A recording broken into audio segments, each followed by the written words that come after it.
Hello，我叫 Chloe，我係2025年耀中幼教學院幼兒教育學士學位嘅畢業生，好開心可以透過名師計劃喺耀中國際幼稚園工作。喺呢4年嘅學習裏面，學院提供咗好多唔同嘅機會俾我哋去接觸同埋實踐唔同嘅教育理念同埋教學方式，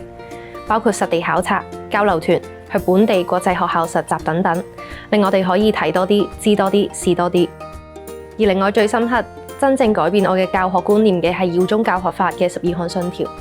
呢12項信條係耀中幼教嘅核心金字塔，每一項都係缺一不可嘅。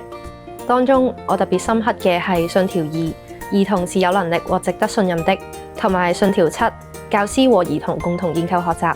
因為作為幼兒教師，我哋時刻都要提醒自己，小朋友嘅學習應該由佢哋自己主導。教師應該提供機會俾小朋友自由探索同埋發現，並且尋找到自己嘅學習方式。小朋友係有無限嘅潛能嘅，佢哋嘅能力往往都係我哋預測唔到。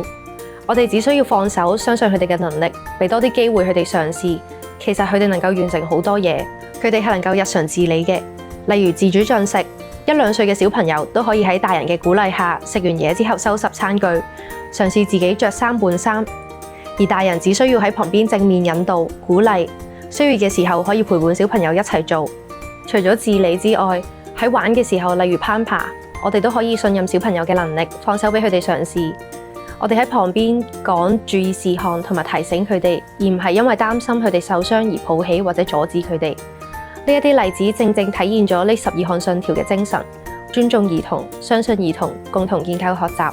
令到佢哋可以喺安全、支持嘅環境中自然成長，成為獨立、有自信、有探究精神嘅個體。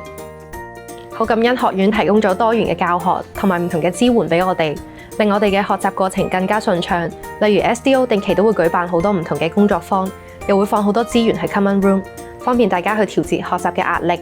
而學院嘅導師同我哋嘅關係都十分 close， 當我哋遇到任何嘅困難，佢哋都會竭盡所能去協助支援我哋。有呢個環境，我先真正內化咗耀中嘅12項信條，準備好將佢哋帶入幼稚園實踐，為小朋友創造一個充滿尊重、探索同埋快樂嘅學習世界。